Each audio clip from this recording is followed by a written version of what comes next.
Hello. हाँ, अब आई है आवाज आपकी। आप मंगलाचरण भी नहीं सुनाई थी हम लोग को। शुरू से ही करते हैं अपन लोग।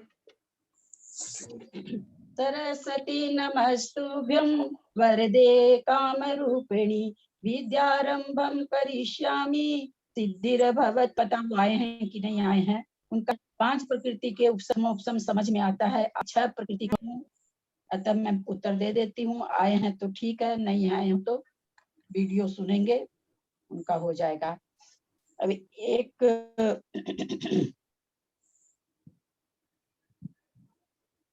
रिपोर्ट हो गया। अच्छा, रिकॉर्डिंग।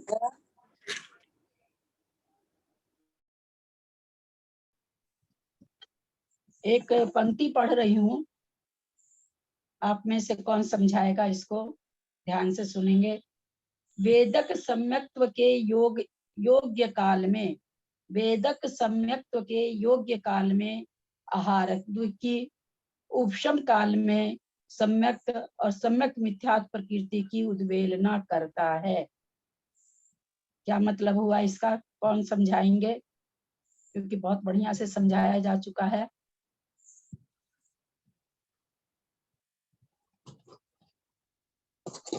दीदी क्वेश्चन वापस बोलिए ना।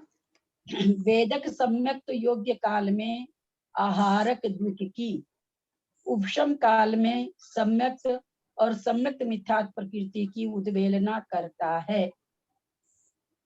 इसको समझाएं। गेट लगा दीजिए।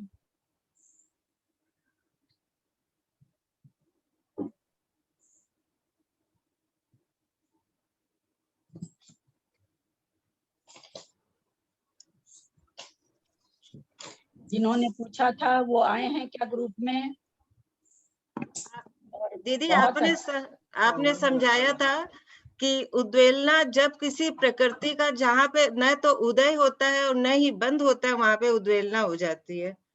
तो उपसम सम्यक्त्व में न तो सम्यक्त्व का उदय भी नहीं है और सम्यक्त्व मिश्र का भी नहीं है उदय। तो उस वहां पे आप कुछ और उत्तर दे रहे हैं। वेदक सम्यक्त योग्य काल में आहारक की, उपसम काल में सम्यक्त और सम्यक मिथ्यात्व प्रकृति की उद्वेलना करता है।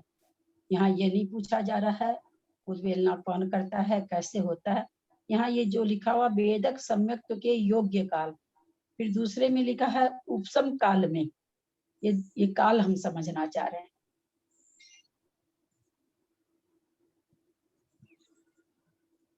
बहुत अच्छी तरह से आप लोग को समझाया गया था।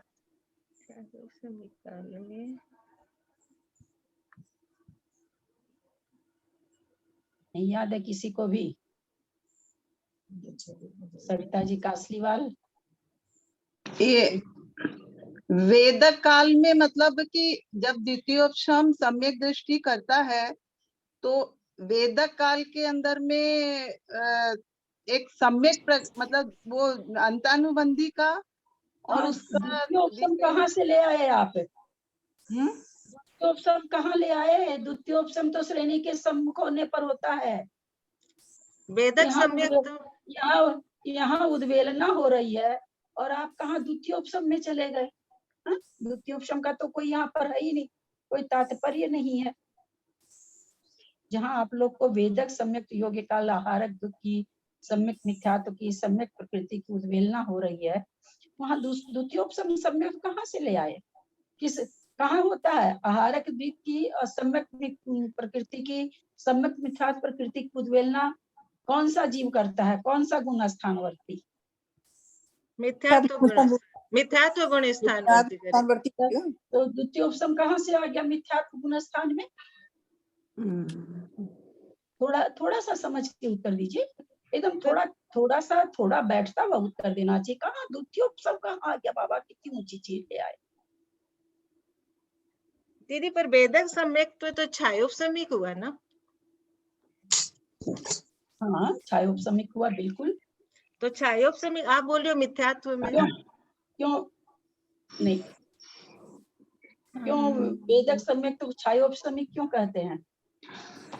क्योंकि वो सम्यक तो प्रकृति का वेदन हाँ कर रहा है। वेदन का, हाँ इसलिए बहुत सुंदर। छायोपसमिक क्यों कहते हैं? छायोपसमिक में भी सम्यक तो प्रकृति का उदय रहता है, और मिथ्या तो सब का वो उपसम रहता है। हाँ, और किसका? बाकी की जो सर्वघाती सम्यक तो प्रकृति की जो सर्वघाती प्रकृति है उसका वो उपसम रहता है, और जो प्रकृति देशघाती कर्मों का उदय रहता है। क्या बोल गए आप? मैं बोल रही हूँ वेदक किसको बोल- सम्यक मतलब छायोपसमिक काल में, आप उसी के लिए हाँ पूछ रहे थे ना। हाँ छायोपसमिक काल में सम्यक तो प्रकृति का तो उदय रहता है, जिसमें चल मल ठीक है, अड़गाड़ दोष लगते रहते हैं, हाँ ठीक है। और और जो बाकी की जो ना मिथ्यात्व और सम्यक्त मिथ्यात्व और अनंतानुबंधी का सायों का वो जो उपसम रहता है, मतलब उनके सर्वघाती स्पर्धकों का उदयाभावी क्षय या उपसम रहता है। हाँ ठीक है। उदय भावित है, उदय में जो आ रहा है उसका तो क्षय, और जो आगे के आएगी उसका सदावस्था रूप उपशम। और हाँ देशघाती, आपने सर्वघाती सम्यक प्रकृति बोला था पहले।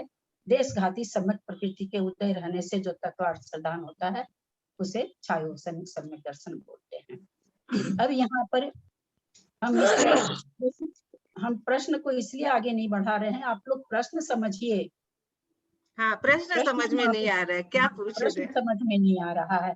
और इसको मैंने बहुत जरा सा हम शुरू करेंगे, आप लोग ठीक बोलने लग जाएंगे। थोड़ा सा अटक रहे हैं आप लोग। क्या पूछा आपने दीदी? हाँ बोल रही हूँ फिर।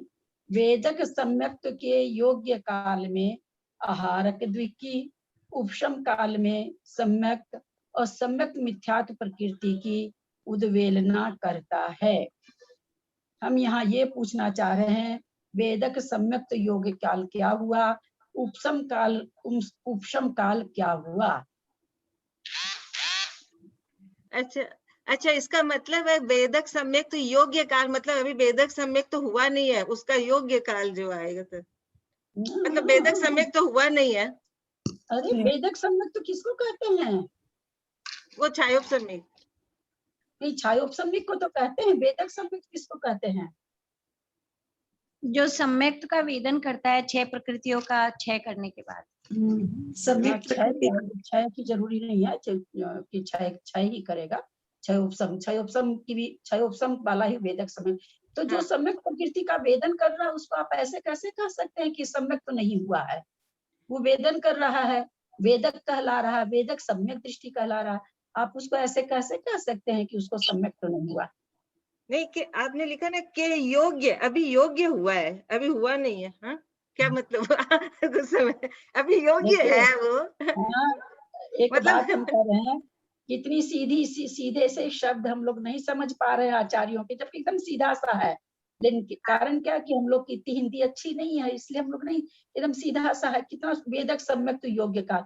अच्छा अब आप हमको बताइए, वेदक सम्यक, एक मिनट, वेदक सम्यक का योग्य काल कितना है? अंतः कोड़ाकोड़ी समय। हाँ, अंतर 66,000 साल। अब लो सारा ही पानी फेर दिया। इसका काल अंतर मुहूर्त है क्या? अंतर मुहूर्त नहीं, नहीं, हाँ, सायोपसमिक आप लोगों सम्यक को दर्शन हो गया ना, तो सायोपसमिक सम्यक दृष्टि जीव यदि रहता है तो 66,000 सागर रहेगा। सागर।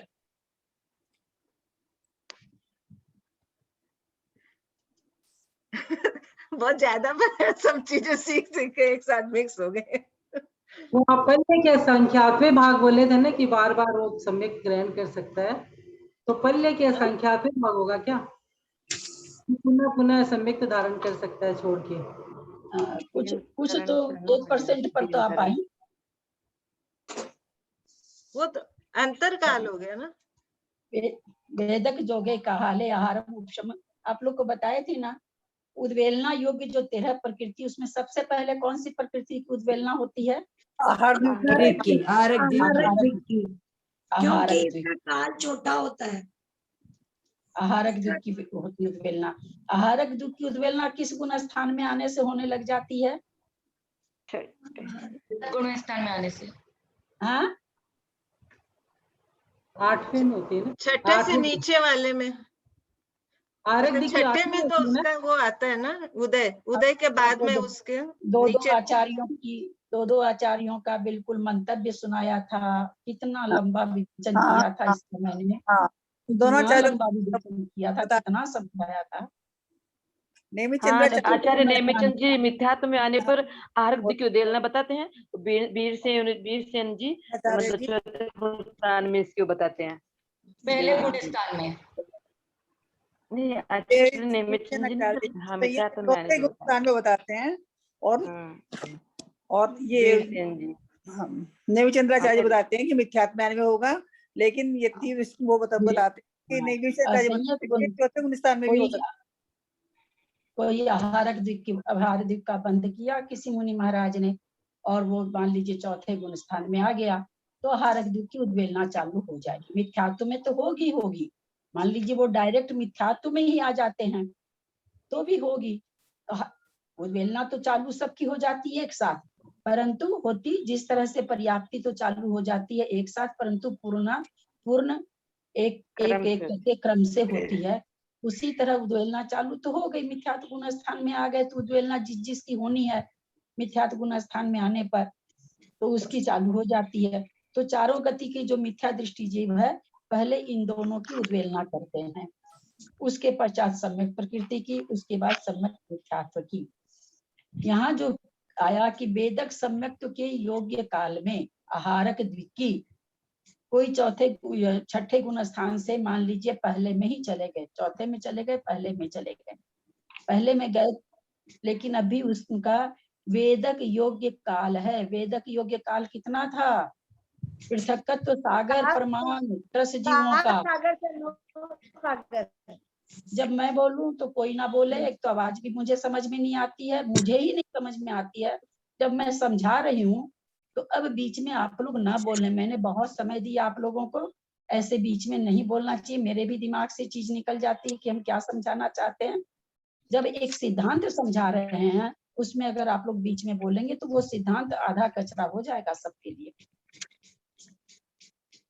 मेरे को पता ही नहीं मैं कहाँ शुरू करी थी। काल बता रहे थे, पृथकत्व सागर प्रमाण बताया। पृथकत्व काल। हम लोगों ने ये जाना था पहले कि सम्यक प्रकृति सम्यक प्रकृति की स्थिति घटकर 13 जीवों के जब पृथकत्व सागर शेष रहे, उसके बाद उसका वेदक योग्य काल खत्म हो जाता है। कौन सा काल चालू हो जाता है? उपशम काल। अगर मान लीजिए सम्यक प्रकृति सम्यक मिथ्यात्व प्रकृति वर्ष पृथकत्व सागर प्रमाण बचे, यानी 3 से 9 सागर प्रमाण बचे, उसकी स्थिति उसके उस समय वो दोबारा प्रथमो उपशम कर सकता है। ये हो गया उपशम काल।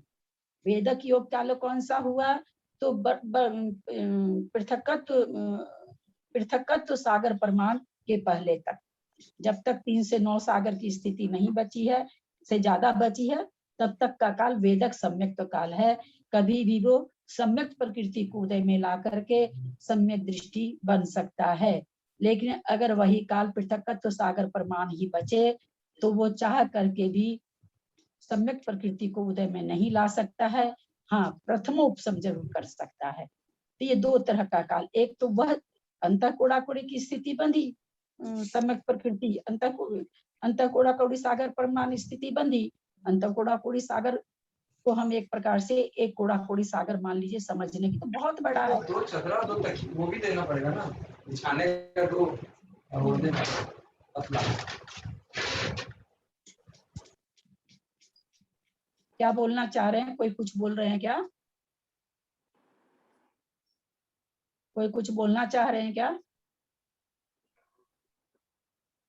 तो वेदक के योग्य काल का मतलब होता है सम्यक प्रकृति का अथवा सम्यक मिथ्यात्व प्रकृति का उतना काल बचा हो कि हम उसको 2 करण के द्वारा उदय में ला सकें, वह होता है वेदक योग्य काल।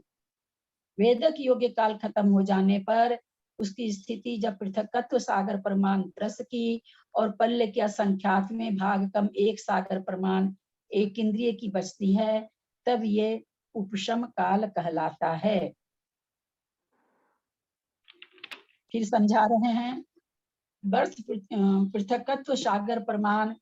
जब सम्यक प्रकृति की सत्ता बची रहती है, जब तक बची रहती है तब तक वेदक सम्यक योग्य काल है। यानी वहां तक वेदक सम्यक को प्राप्त सम्यक प्रकृति को उदय में ला सकता है। वह स्थिति घटकर जब पृथकत्व सागर से तो कम हो जाए तो अब वो चाह करके भी सत्ता में यद्यपि है उसके, लेकिन वो उदय में नहीं ला सकता है। उस काल को उपशम काल कहते हैं। वह दोबारा प्रथमोपशम करने के लायक वह जीव हो जाता है। तो वेदक सम्यक्त्व काल का मतलब हुआ सम्यक्त्व का वेदन करने योग्य काल। उपशम काल का मतलब हुआ वह समय जिसमें प्रथमोपशम किया जा सकता है। तो जो भी जिन्होंने भी पूछा था कि छह प्रकृति की सत्ता कैसे बनती है, मैं और आगे से मैं सबसे प्रार्थना करती हूँ जो भी प्रश्न पूछें, ये बहुत गलत चीज है कि आप लोग केवल फोन नंबर डाल करके और प्रश्न भी पूछना चाहते हैं। मैं कैसे संबोधन करूं, किसको संबोधन करके बोलूं कि इसका उत्तर ये है?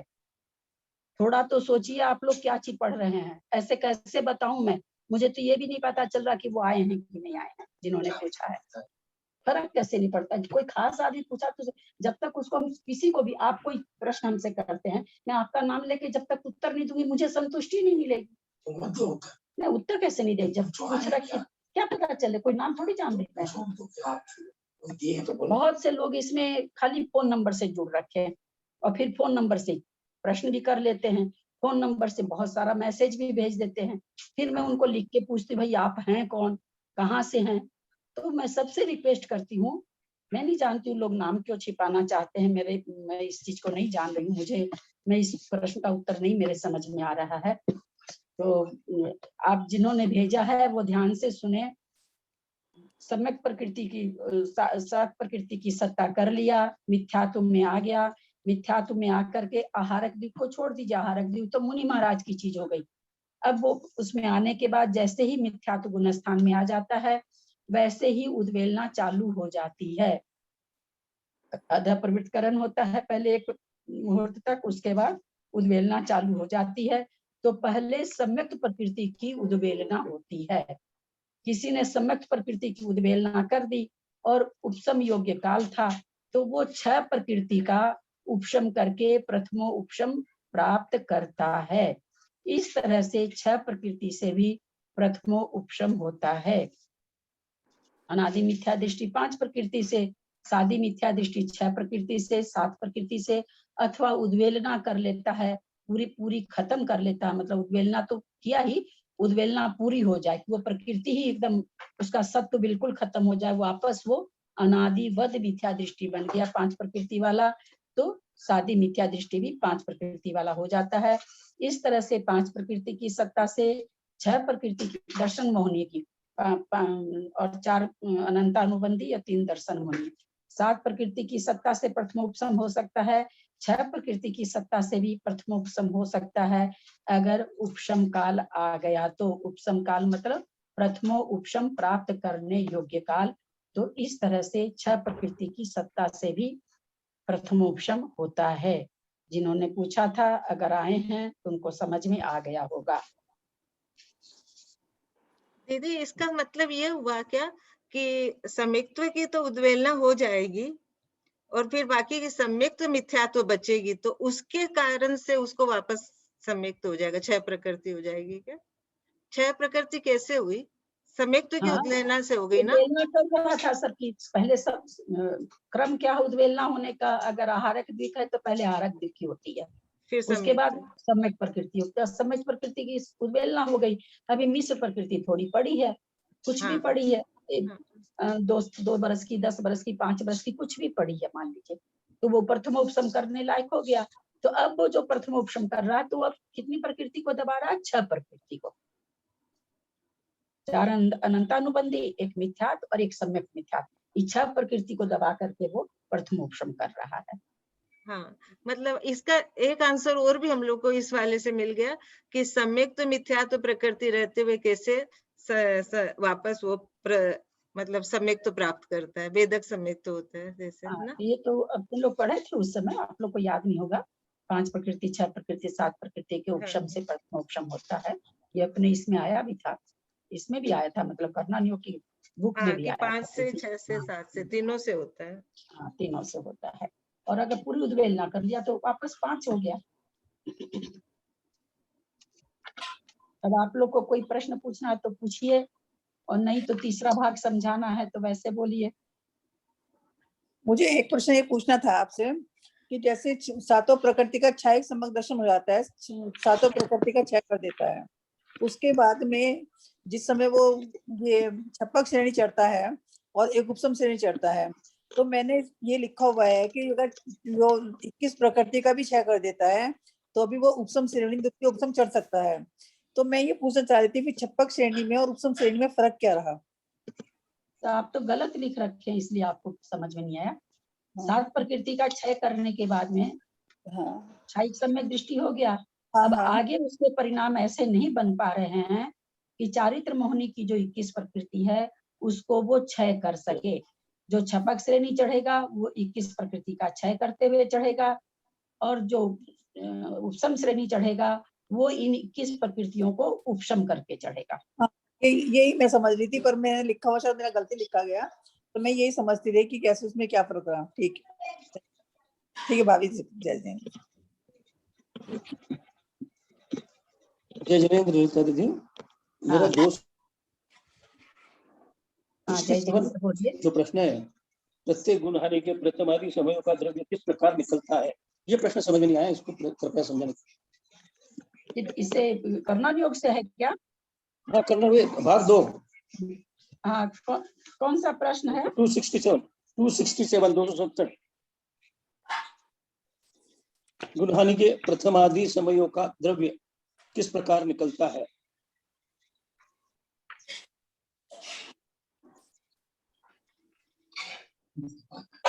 ललिता जी पूरा ही एक बार बता दीजिए ना, सब एक बार दिमाग से। जेठी भाई सब कहाँ से बोल रहे हैं? नहीं समझ पा रही हूँ। 267 बोल रहे हैं। कर्णन योग भाग 2 का पेज नंबर 106। आपके पास लाल वाली किताब है क्या? 3 भाग अलग अलग है, ये किताब है मेरे पास। ये है, कहाँ पर ये प्रश्न, इसमें तुमको नहीं समझ में आ रहा है। 267, क्वेश्चन नंबर 267। 164 दूसरे भाग का 267 प्रश्न है। दूसरे भाग का क्या? अच्छा, 67।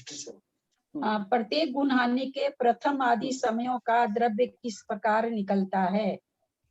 गुण हानि आयाम से दूने परिमाण रूप निषेकहार। क्या करें? गुण हानि मान लीजिए कितनी इसमें लिए गए थे, नाना गुण हानि कितनी थी, उससे निषेकहार डबल 6 नाना गुण 6 गुण हानि थी। 6 गुण हानि मतलब प्रत्येक गुण हानि में तो 8 है, पर गुण हानि कितनी है? 6 है, तो नाना गुण हानि 6 हो गई। तो गुण हानि के आयाम को, यहाँ गुण हानि का आयाम कितना है? गुण हानि का आयाम तो यहाँ पर 8 होगा दूना। गुण हानि आयाम यहाँ पर कितना है? तो गुण हानि आयाम कितना है? 8। नाना गुण हानि 6 है, गुण हानि आयाम 8 है। गुण हानि आयाम का मतलब हुआ एक ही प्रकार के चय से कितनी बार हो रहा है, मतलब कर्मों का कर्म के प्रदेश झड़ रहे हैं, अथवा यहाँ पर ये कर रहे हैं, यहाँ पर बना रहे हैं क्या, हाँ विभाग कर रहे हैं, 6 गुण हानियों में विभाग कर रहे हैं। तो वो जो विभाग एक बराबर चय से जहां तक होगा वहां तक एक गुण हानि होगी, और वो जितनी बार चय होके होगा उसको आयाम कहेंगे। तो गुण हानि आयाम यहाँ पर 8 है, और फिर उसको कहते हैं दूने, उसको दूना कर दो। तो दूना होने से क्या होता? निषेकहार। उसकी संज्ञा क्या है? निषेकहार, यानी 16 हो गया। उसको कहते हैं निषेकहार में चय का गुणा करने से प्रत्येक हानि के प्रथम समय के द्रव्य का परिमाण निकलता है। उसमें से एक एक चय घटाने से आगे आगे के समयों का परिणाम निकलता है। जैसे ऊपर के दृष्टांत में नाना गुणानि आयाम का परिमाण 8 था, उससे दूने 16 निषेकाहार का परिमाण हुआ। 16 निषेकाहार में चय 32 से गुणा करने पर प्रथम गुणहानि का प्रथम समय का द्रव्य निकला। अब यहाँ पर चय कैसे निकलेगा उसको उसकी विधि नीचे 269 में दिया है। निषेक हार में एक अधिक गुणहानि आयाम का परिमाण जोड़कर गुणहानि कितनी है? गुणहानि कितनी है? 8। निषेक हार है 8, उसमें कहते गुणहानि एक अधिक यानी 8 और 1 9, पर निषेक हार में 9 जोड़ दीजिए, जोड़कर आधा करने से, आधा करे तो 16 9 25 हुआ था, 25 का आधा 12.5, तो करने से जो लब्ध आवे यानी जो गुना करने से आवे यानी 22.5 पे 12.5, उसमें गुणहानि आयाम से गुना करें, वापस उस 22.5 में 25/2 में वापस कहते हैं 8 से गुना करें। तो जब 8 से गुना करेंगे तो 8 तो कट जाएगा, है ना, 8 कट जाएगा, 2 चौक 8 हो जाएगा। तो इस प्रकार गुना करने से जो गुणनफल हो उसका भाग विभाजित गुणहानि के द्रव्य में देने से कितना आया? यहाँ पर 100 आया, 25 चौका 100, 2 चौका 8 कट गया, 25 चौका 100 आया।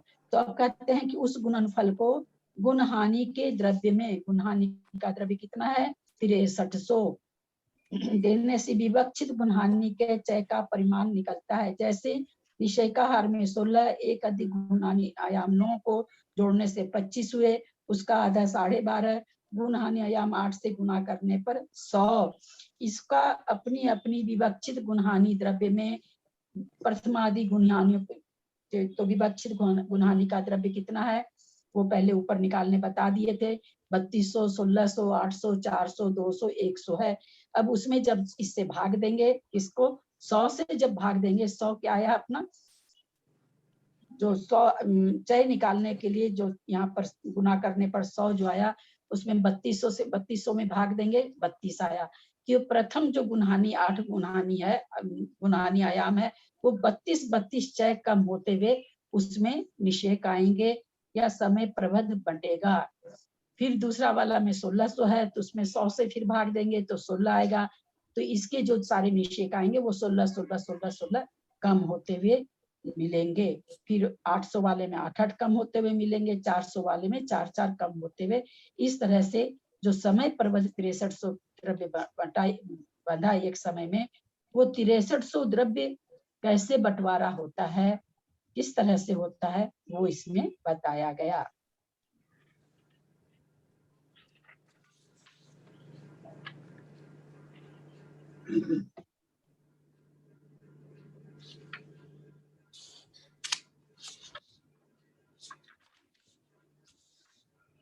कुछ पूछना है कि तीसरा भाग चालू करें?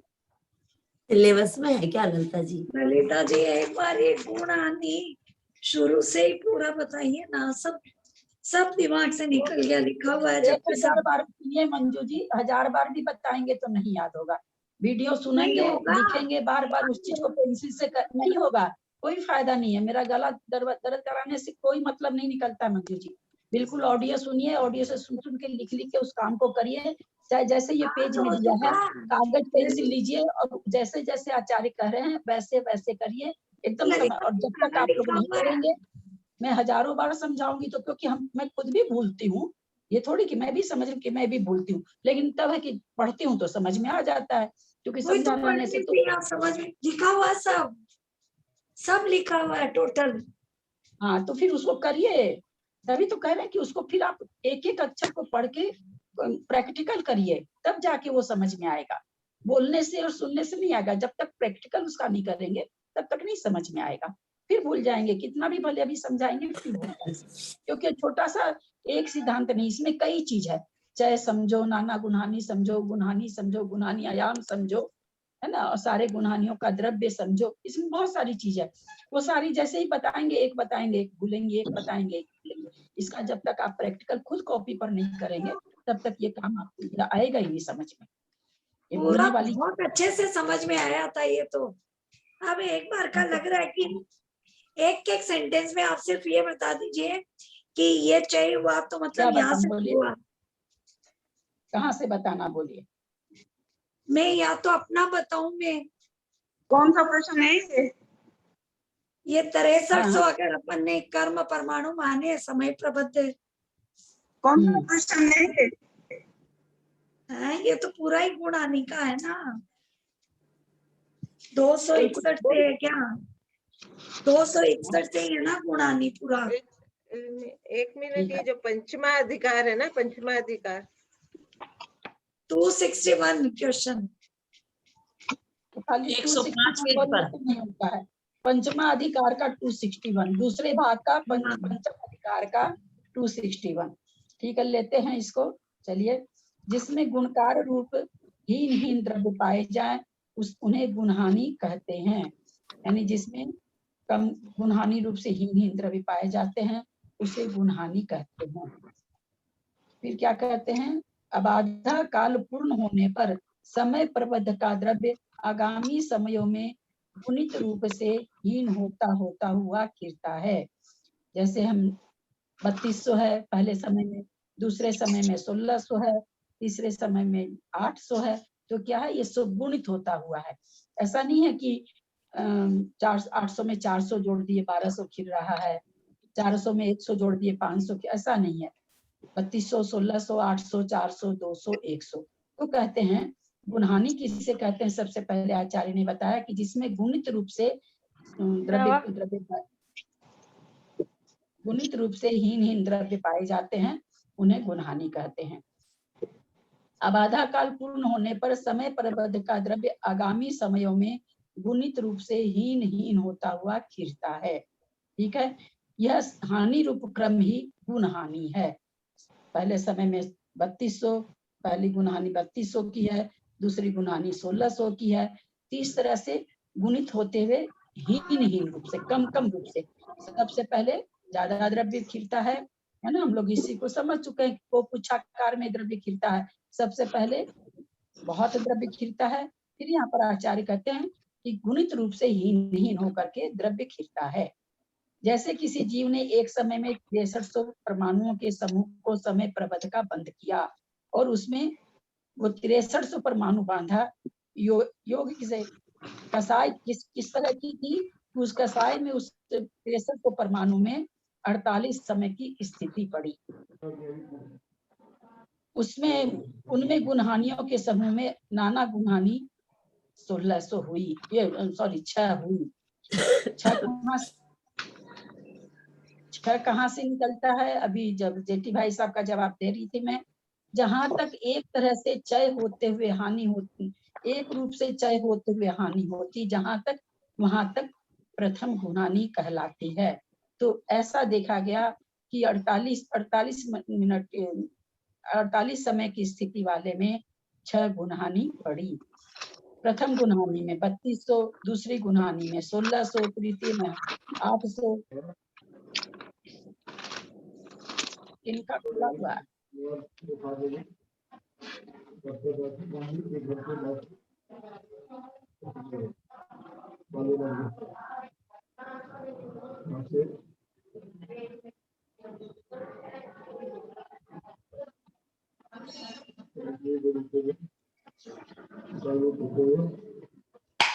अगर जो खोल रखे हैं वो अपने को बंद करें तो मैं खोलूं, नहीं तो मैं चुप बैठी हूँ। पुष्पा पांड्या कौन है? पुष्पा पांड्या जी, आप बंद करिए प्लीज। पुष्पा पांड्या जी।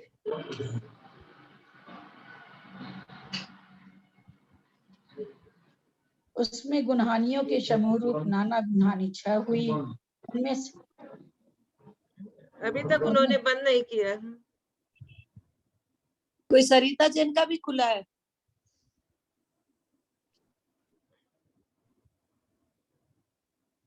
प्रथम गुणहानि 3200, दूसरी गुणहानि 1600, तीसरी गुणहानि 800, चौथी 400, पांचवी 200, छठी 100 कर्म परमाणु खिलते हैं। जो समय प्रबद्ध बांधा था वो 8 समय में किस तरह से खिल रहा है?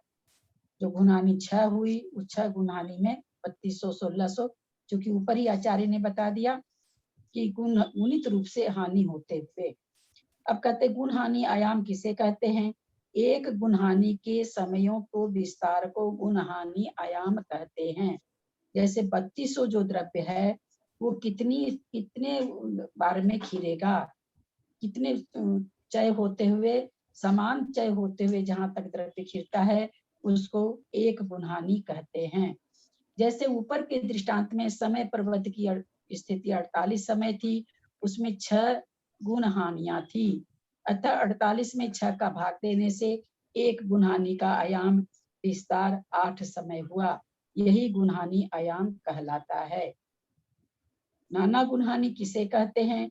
गुणहानियों के समूह को नाना गुणहानि कहते हैं। जैसे ऊपर के दृष्टांत में 8 समय की 6 गुणहानियां है, यही 6 संख्या नाना गुणहानि का परिमाण है। अन्योन्य व्यस्त राशि किसे कहते हैं? नाना गुणहानि का जितना प्रमाण है उतनी जगह 2-2 लिख करके परस्पर में गुणा करने से जो लब्ध आता है उसे अन्योन्य व्यस्त राशि कहते हैं।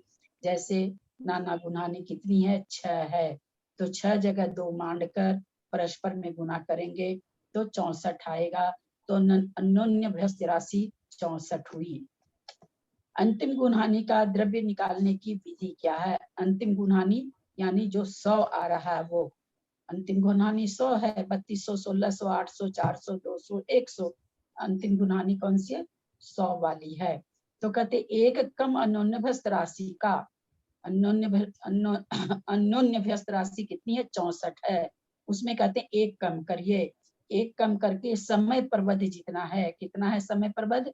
6300, तो उसमें उससे भाग दीजिए, तो 6300 में जब 63 से भाग देंगे तो 100 आएगा। तो ये कहते हैं ये जो 100 आया ये अंतिम गुणहानि का द्रव्य आ गया। अब अंतिम गुणहानि का द्रव्य जब पता चल गया तो हम किसी भी गुणहानि का द्रव्य निकाल सकते हैं, क्योंकि हमें ये पता है कि गुणित होते हुए हीन हुआ है तो हम उसको गुना कर करके बढ़ा देंगे।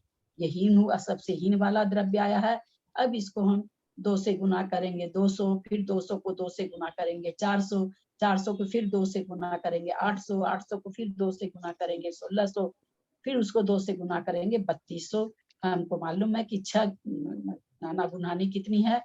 6 है। हम इसको 6 बार निकाल लेंगे तो हमको प्रत्येक समय का जो द्रव्य कर्म परमाणु खिल रहे हैं वो हमको पता चल जाता है। अब कहते हैं अन्य गुणहानियों का द्रव्य किस प्रकार निकलता है? वही अंतिम गुणहानि के द्रव्य को प्रथम गुणहानि तक गुना करने से अन्य गुणहानियों का द्रव्य निकलता है। जैसे अभी हमने बोला था 100, 200, 400 इस तरह से। अब जेठी भाई साहब ने जो प्रश्न पूछा था वही है, प्रत्येक गुणहानि के प्रथम आदि समयों का द्रव्य किस तरह निकलता है? बोला जो आप 6 गुणहानि है, नाना गुणहानि कितनी है? 6 है। तो कहते हैं गुणहानि का जो है उसका प्रथम आदि समयों का माने पहले समय का 8 समय लग रहे हैं। 6 समय की नाना गुणहानि बनी, 8 समय आयाम है, 48 मिनट का 48 सेकंड का 48 समय की स्थिति बंधी है। तो वो जो गुणहानि सभी गुणहानि है जो नाना गुणहानि 6 है, उस गुणहानि का पहले समय का द्रव्य कैसे निकालें उसकी आचार्य यहाँ पर वर्णन कर रहे हैं। तो कहते हैं सबसे पहले गुणहानि आयाम से दूने परिमाण रूप निषेक हार में चय का गुना करने से प्रत्येक गुणहानि के प्रथम समय का द्रव्य का परिमाण निकलता है। अब पहली गुणहानि जो 3200 है, हम अभी नीचे चय जब पढ़े थे तो उससे हमें पता चल गया था कि 32 है। चय कितना है? 32 है। ये क्या कह रहे हैं? निषय का हार को चय से मल्टीप्लाई कर दीजिए तो वो प्रथम गुणहानि का पहला द्रव्य निकल जाएगा। प्रत्येक गुणहानि के प्रथम समय के द्रव्य का परिमाण निकलता है, उसमें से एक एक चय घटाते जाइए। जैसे 3200 वाला है तो उस पहला जो आया उसमें से 32 घटा दीजिए, फिर दूसरा आया उसमें 32 घटा दीजिए। इस तरह से कहाँ तक घटाएंगे? 32 जो कि 8 समय आयाम कितना है? 8 समय, तो 8 बार 32 घटाते हुए अंत में 512 से चालू होके 288 आ जाता है। अब 288 के बाद में आगे जो चय बन रहा है 1600 वाला गुणहानि आ गई, तो आगे जो चय बन रहा है वो 16 बन रहा है।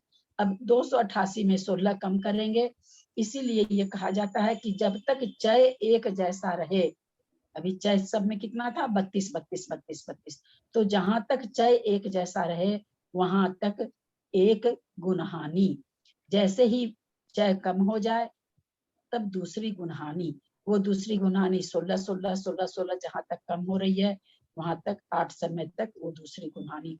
इस तरह से चय को कम करते करते इस सारे 48 समय की स्थिति का द्रव्य कैसे कैसे निकलता है वो यहाँ बताया गया है। चय चय हम लोग समझ चुके हैं। निषेकाहार को किससे गुना करना है? गुणहानि आयाम से। एक अधिक गुणहानि आयाम। गुणहानि आयाम 8 समय की है, 8 में 1 9 करके उससे गुना करे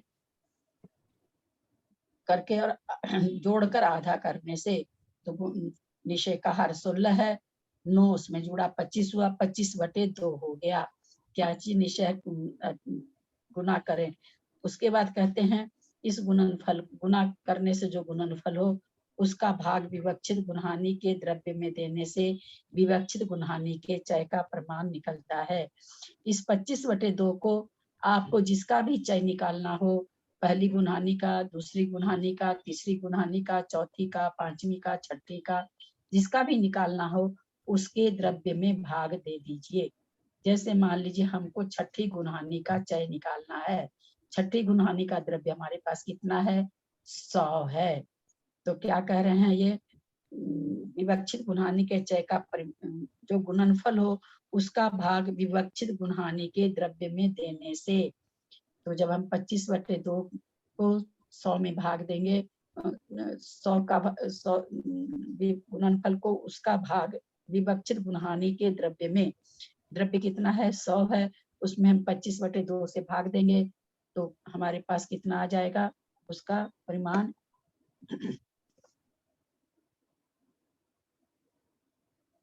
8 से गुना कर 100 होते हैं। अब अच्छा इसका अपनी अपनी विवक्षित गुणहानि में द्रव्य में भाग देने से जब हम 100 को 100 से भाग देंगे तो 1 आएगा। तो छठी गुणहानि का जो चय है वो 1 1 है, 16 है, फिर 15 है, फिर 14, 1 1 घटते घटते। तो जो विवक्षित गुणहानि का द्रव्य है उसमें इससे चय से भाग देने पर ये चय निकला। जो 100 निकला ये चय निकला। जो चय निकालने के लिए परिमाण निकला। इससे भाग देके विवक्षित द्रव्य में भाग देने से चय निकलता है।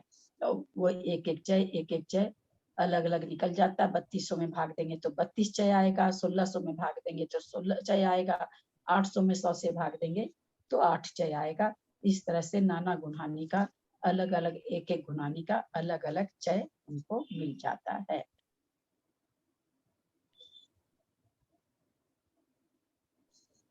बहुत अच्छे से आया समझ में, मतलब अब सारा वो हो गया। पर चय निकालने में क्या कुल द्रव्य बट्टा आयाम, फिर वो ब्रैकेट है निषेकाहार प्लस आयाम प्लस 1 बट्टा 2, ऐसे ही है ना? हाँ, निषेकाहार को मल्टीप्लाई किए गुणहानि, एक अधिक गुणहानि आयाम से, यानी 9 से गुना किए और उसका फिर गुणहानि परिमाण को जोड़कर आधा करके, मतलब 9/2 से उसको गुना किए तो 25/2 हो गया। जो उसमें जोड़े 16 में जोड़े फिर उसको भाग दिए 2 से तो 25/2 हो गया। 16 9 25 और गुना जो गुणनफल आया वो जिस भी गुणहानि का द्रव्य में देने से विवक्षित जिस भी गुणहानि का द्रव्य निकालना हो तो चय का परिमाण निकलता है। जैसे 16 में एक अधिक गुणहानि आयाम 9 को जोड़े 25 हुआ। अब उसका आधा कह रहे हैं कि 12.5 हुआ। अब ये 12.5 को गुणहानि आयाम 8 से गुना करने पर 100 होता है। वापस उसको गुणहानि आयाम से मल्टीप्लाई करे तो 2 चौका 8 कट गया और हमारे 25 चौका 100 हो गया। इसका अपनी अपनी विवक्षित गुणहानि के द्रव्य में भाग देने से गुणहानियों का चय निकल जाता है।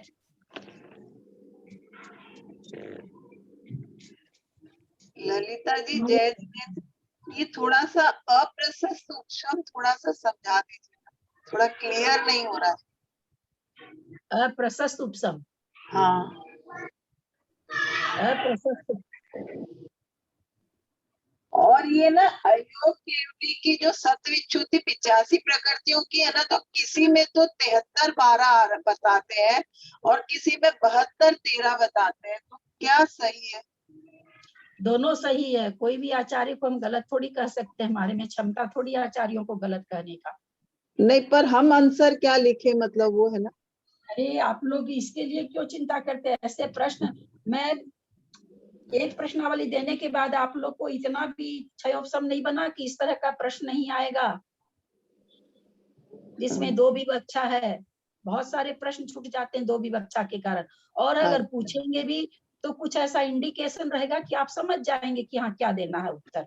अगर पूछ भी लिया गया तो आपको इंडिकेशन उसमें ऐसा रहेगा कि आप समझ जाएंगे, है ना। ऐसे मतलब प्रश्न सही दोनों ही पूछे है, जाते। 73 भी सही है और 72 भी सही है। हाँ दोनों सही है, इसलिए आप कोई भी लिखेंगे तो उसको गलती कोई नहीं कर सकता, मैं नहीं, बड़े बड़े आचार्य भी नहीं कर सकते हैं। आराधी आचार्यों की बात काटने की नहीं, किसमें मैं क्षमता सोच रही होती है? थी कि कोई प्रिंटिंग मिस्टेक मतलब ऐसा नहीं होगा, मतलब ऐसा। नहीं है बात। अच्छा, 2 है, ठीक नहीं, है। 72 और ये 3 थोड़ा सा अप्रशस्त क्लियर कर दीजिए ना थोड़ा सा। अप्रशस्त उपसामना उसे कहते हैं जो अंतर्मुख से कम की होती है।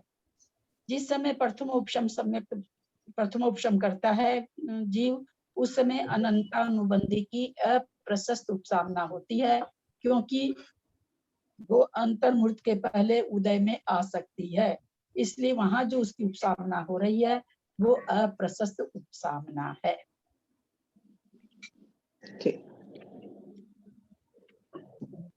दीदी अंतर्मुहूर्त से कम मतलब एक आवली और एक समय के अंतर्मुहूर्त से कम होगा क्या? मतलब अंतर्मुहूर्त से कम मतलब एक आवली और एक समय से पहले ही उसका उपसामना खत्म हो जाएगी क्या? एक आवली एक समय अगर विवक्षित रहता तो हम लोग इतने तेज नहीं है कि हम एक आवली एक समय बोलते और आचार्य अंतर्मूर्त बोलते। अंतर्मूर्त को अंतर्मूर्त ही मान के चलिए। वो एक समय एक आवली से शुरू होता है, परंतु रहता कितना है 48 मिनट में एक समय का, तो वो कितना भी हो सकता है, क्योंकि प्रथम उपसम सम्यक्त का काल ही अंतर्मूर्त है, उससे बेसी काल ही नहीं।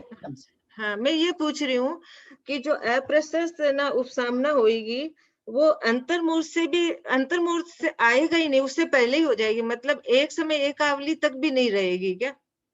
नहीं, फिर देखिए नहीं सब वहां पर ये विवक्षित नहीं किया गया है मंजू जी। मैं कैसे बोलती हूँ इस चीज को? नहीं, मैं ये नहीं पूछ रही हूँ, मैं ये पूछ रही हूँ। हाँ सुनिए, अंतर्मुहूर्त का मतलब समझिए 47 मिनट अपने मान के चलते हैं। 47 मिनट से कम 46.5 मिनट भी है, पौने 47 मिनट भी है। 47 मिनट में एक समय कम भी अंतर्मुहूर्त से कम है। अंतर्मुहूर्त 47 मिनट, उस 47 मिनट में अगर एक समय भी कम है तो वो भी कम ही कहलाएगा। हम आपको ये समझाने जा रहे हैं, हम एक आवली एक समय नहीं कह सकते, वो तो समझाने के लिए है कि अंतर्मुहूर्त कहाँ से शुरू होता है, तो एक आवली एक समय के बाद शुरू होता है, वो उसकी भी विवक्षा है। आप तो कहीं ये अंतर्मुहूर्त जो अप्रशस्त है ना, आप कहीं भी अंतर्मुहूर्त को ऐसे नहीं लगा सकते हैं। कहाँ विवक्षा कहते हैं भाई, जहाँ एक अंतर्मुहूर्त में 6 पर्याप्ति कर रहा है, तो भाई तो भी वहां पर भी तो कितनी, अपने लोग उस दिन देखे थे ना कि 1,16,00,00,000 कितनी आवली है। सब दो 4 10 हजार भी आवली लगे, 1 लाख भी आवली लगे तो कम ही है। 67 लाख थी, 1,67 लाख थी, माने 1.5 करोड़ करीब है। तो 1.5 करोड़ आवली को छह बार 6 पर्याप्ति पूर्ण करने में 1 लाख भी लगाए तो 6 लाख ही लगेगी, 10 लाख लगाए तो भी 6 लाख ही लगेगी, फिर भी अंतर्मुहूर्त रहेगा। तो ये मतलब अंतर्मुहूर्त चूंकि बहुत बड़ा है, जहाँ आचार्य अंतर्मुहूर्त कहते हैं अंतर्मुहूर्त, वहां हम ये नहीं लगा सकते कि एक आवली एक समय में मतलब खत्म हो गया गुणस्थान, या अनंतानुबंधी एक आवली एक समय के बाद उदय में आ गई, ऐसा नहीं घटा सकते। अंतर्मुहूर्त मतलब अंतर्मुहूर्त का जो समय है उसमें कभी भी। हाँ, तो मैं ये पूछ रही थी कि जो ये अप्रशस्त उपसामना है, ये अंतर्मुहूर्त में होगी या अंतर्मुहूर्त से पहले ही हो जाएगी? अंतर्मुहूर्त से पहले कहाँ कराएंगी आप? तो फिर प्रशस्त उपसामना होगी, वो अंतर्मुहूर्त तक रहेगी ना? अंतर्मुहूर्त के अंदर अनंतानुबंधी का उदय आ जाएगा, माने उपशम काल खत्म होने के पहले ही उदय आ जाएगा, उदय आ जाएगी अनंतानुबंधी। उपशम काल कितना है? अंतर्मुहूर्त है, उस अंतर्मुहूर्त के काल कभी भी उदय में आ सकती है। 10,000 आवली बीतने के बाद, 20,000 आवली बीतने के बाद, 1 करोड़ आवली बीतने के बाद, 50 लाख आवली बीतने के बाद, कितने की बात भी आ सकती। सब अंतर कहते हैं ना, 48 मिनट में एक समय को अंतर्मुहूर्त कहा है ना। 48 मिनट में 2 समय बाकी है, अगर उस समय भी अनंतानुबंधी उदय में आ गई तो वो भी अंतर्मुहूर्त के अंदर उदय कहलाएगा।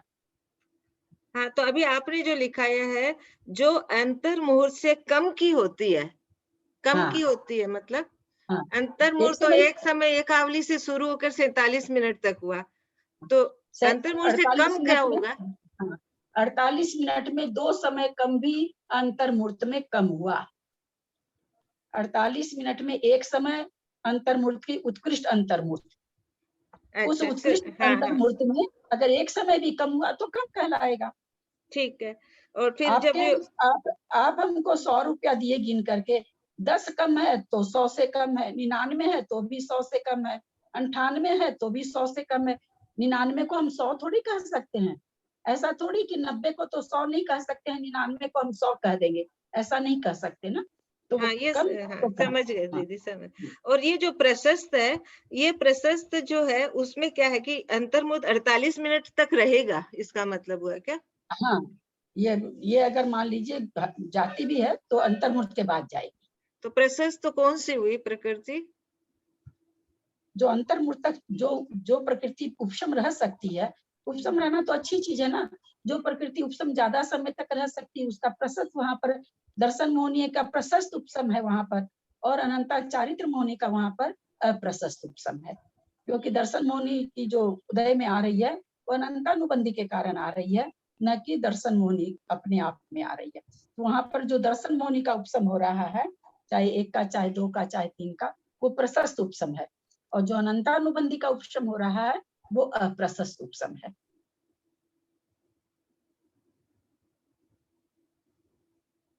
ललिता जी, द्वितीयोपशम में फिर अनंतानुबंधी की प्रशस्त उपशामना थोड़ी बोलेंगे उसको, द्वितीयोपशम के काल में जो होती है। द्वितीय उपशम के काल में प्रशस्त उपसामना होगी, क्योंकि वहां पर पहली बात तो वो अगर द्वितीय उपशम कर रहा है तो अनंतानुबंधी का विसंयोजन करके, एक आचार्य बिना विसंयोजन के नहीं भेज रहे, तो उनके हिसाब से तो वो अपने आप ही हो गई, खत्म ही हो गई।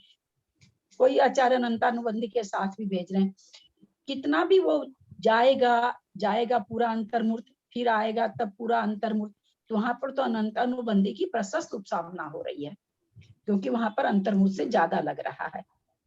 ठीक, कोई ठीक।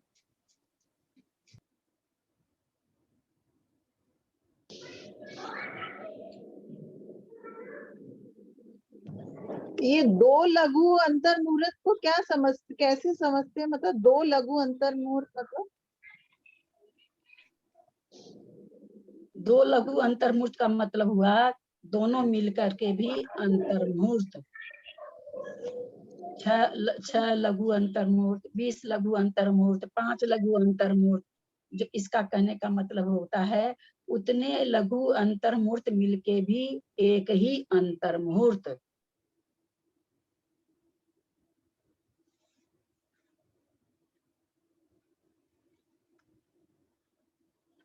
समझे कि नहीं? नहीं, क्लियर नहीं हुआ। नहीं हुआ। जैसे मान लीजिए एक पर्याप्ति पूर्ण करने में 1 लाख आवली लगी, दूसरे में 1 लाख आवली लगी, तीसरे में 4 लाख आवली लगी, 5वें में 3 लाख लगी, 6ठे में 1 करोड़ लगी आवली लगी। टोटल जोड़े तो पता चला एक अंतर्मुहूर्त में जितनी आवली होती है उतनी भी नहीं हुई।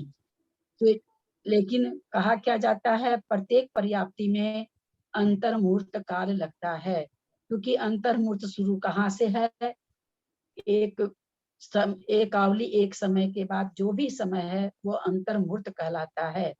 लेकिन इन सबको जब अगर ये लघु अंतर्मुहूर्त वगैरह कहाँ है, जहाँ अंतर वगैरह निकालते हैं तो लघु अंतर्मुहूर्त काल में पर्याप्ति पूर्ण कराते हैं, लघु अंतर्मुहूर्त काल में विग्रह गति में ऋजु गति से ले जाते हैं। इस तरह से वहां पर इसको लघु अंतर्मुहूर्त काल कह के कहा गया।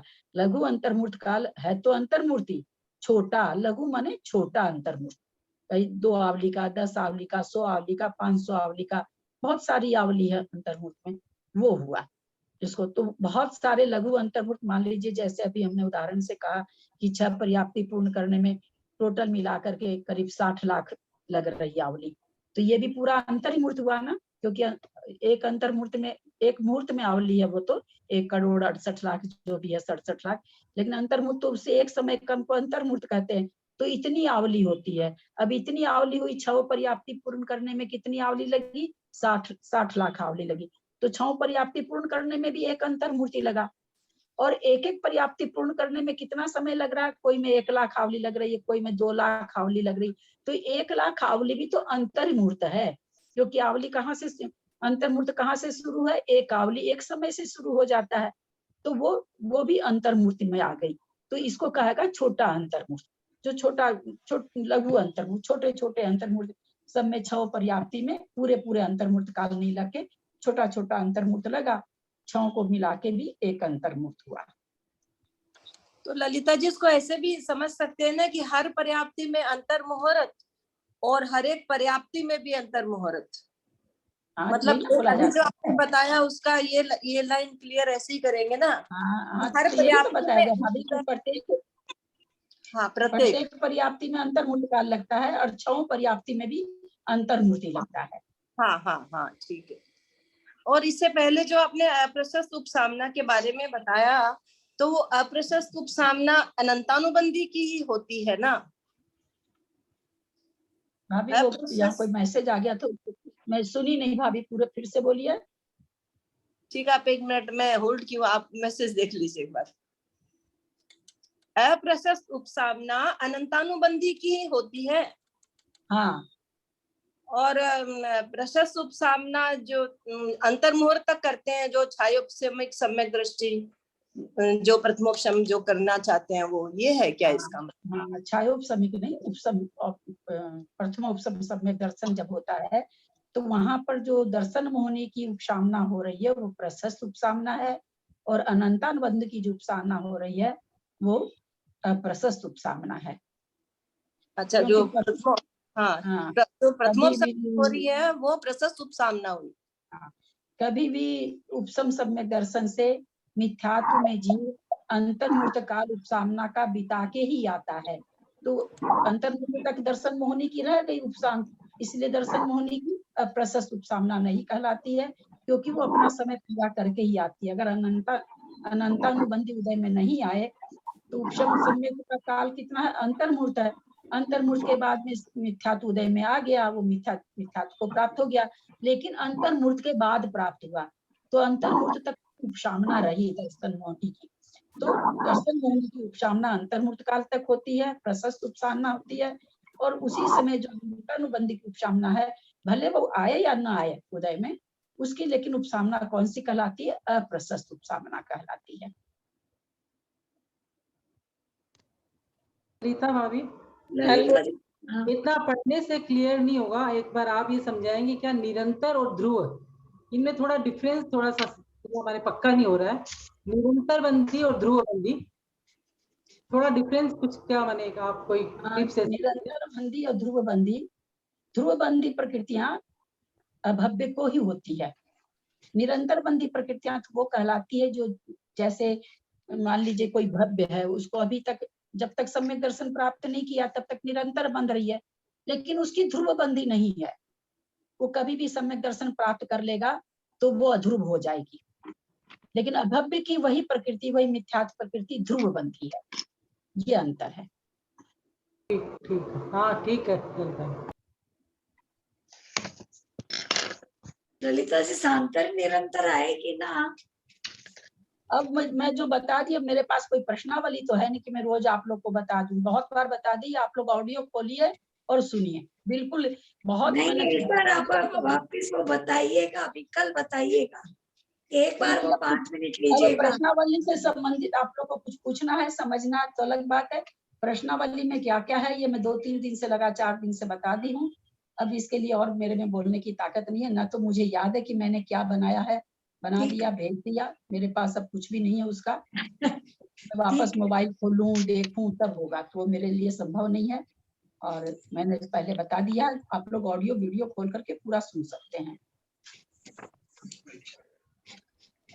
18 क्लास का टाइम भी आप 7 से करिए प्लीज। हाँ ठीक है, मेरे को कोई आपत्ति नहीं है, बाकी लोग अगर चाहें तो मेरे कोई फर्क नहीं पड़ता है, 7 से भी कर सकते हैं। और परीक्षा इस बार 1.5 घंटे की होगी, आप लोग बार बार सुन लीजिए, क्योंकि आज हमारे कुसुम जी हैं क्या ग्रुप में? कुसुम जी आए हैं क्या? ठीक है, हूँ, बोलिए। हाँ, आज इनका जन्मदिन है भाई, सबको एक बार बधाई दे दीजिए। अरे वारे, जन्मदिन है। सबकी शुभकामनाएं मिल रही है, इससे अच्छा और क्या होगा। हैप्पी बर्थडे शुभकामनाएं, बधाई हो कुसुम भाई, बहुत बहुत बधाई हो कुसुम बहुत जी बधाई को। हो कुसुम भाई को। नहीं, मेरी बात सुनिए, सबको ये बधाई दीजिए कि पूरा परीक्षा में टॉप आ जाए। अब क्या ड्रॉप आएंगे ललिता जी। कुसुम भाभी को प्रणाम, बहुत बहुत बधाई। सभी से जय जिनेंद्र, बहुत बहुत बधाई कुसुम भाई। हाँ दोग जी सबका आशीर्वाद मिल रहा है, और इससे बड़े और काही जन्मदिन की खूब बधाई हो। हमारी तो गुरु बहना ललिता जी का आशीर्वाद मिल जाए तो हम सोचे तिर गए। जन्मदिन की बहुत बहुत बधाई भाभी। हाँ सरिता, जय जिनेंद्र, प्रणाम प्रणाम आपको सबको बहुत बहुत कुसुम जी को बहुत बहुत बधाई। हीरा भाभी बार बार दिन ये आए सब गाए, सबको म्यूट करके गाए। हीरा भाभी चलिए शुरू है। बार बार दिन ये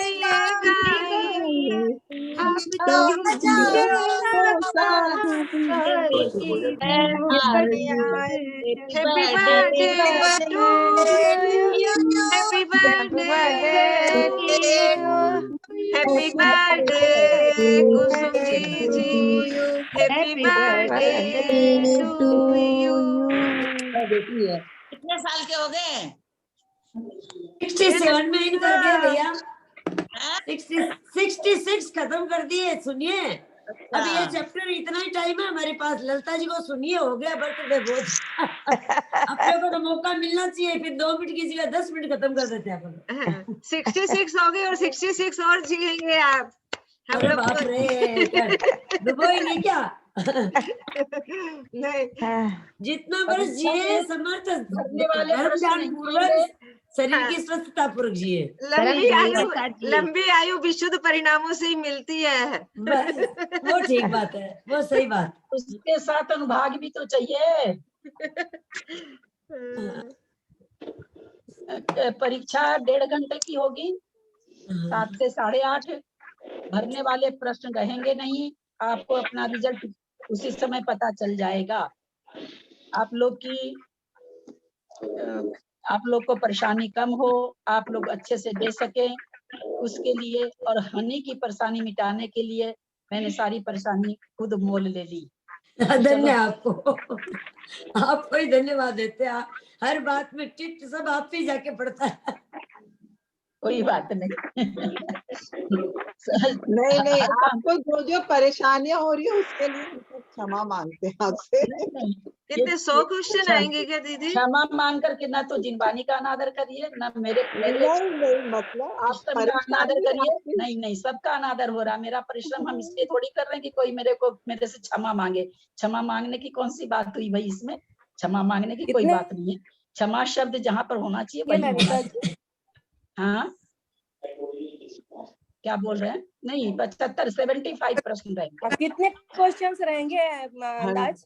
75 रहेंगे। सारे टिक लगाने वाले हैं क्या? हाँ, टिक लगाने वाले, एक नंबर के फिल इन द ब्लैंक्स तो आप बोल रहे हैं कि नहीं रहेंगे? ना, सब एक नंबर के हैं। आपको उसी समय रिजल्ट भी पता चल जाएगा। और बहुत प्रश्न काफी हल्के हैं, कहीं भी ऐसा कुछ नहीं है कि घुमा के पूछा गया। वो अलग बात है कि हमारा ही दिमाग कई बार घूम जाता है, क्योंकि हमको लगता है इतना हल्का तो आ नहीं सकता है, जरूर इसमें कुछ है। हम ही सोच लेते हैं इस चीज को। जैसे हमारी सुलोचना भाभी जी ने, सुमन भाभी जी ने सोच लिया।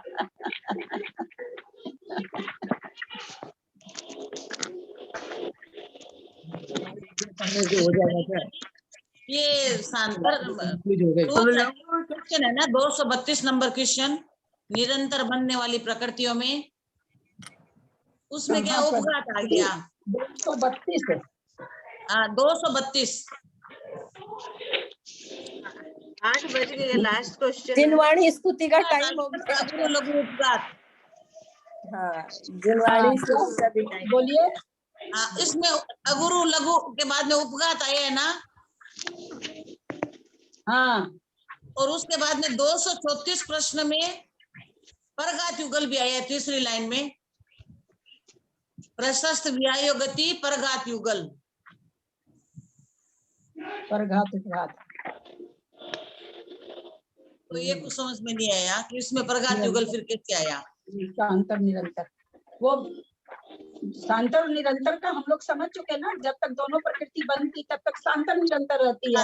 हाँ। जब एक प्रकृति बनती है तो वो निरंतर हो जाती है। हाँ, तो इस अपेक्षा से आया क्या?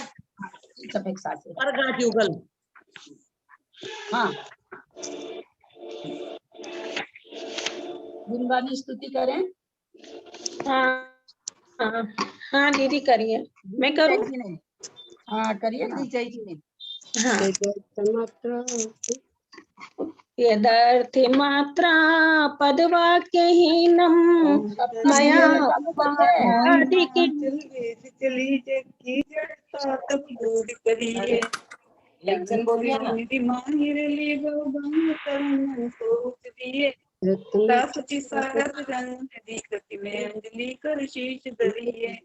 या जग मंदिर में अविकारी ज्ञान अंधेर छयो तिवारी का समझो नहीं होते चिंतामणि चिंतित वस्तुदान तम बंद मानेश ममास्तु जावाणी की जानते तुझे लोकालो तो वाणी मस्तक धरून सदा देखूं हे जिनवाणी भारती कोई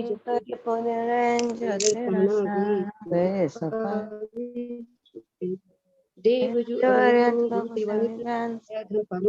ये मोक्ष का फल। तो जिनवाणी जिनवाणी माता की जय। नमो करुण।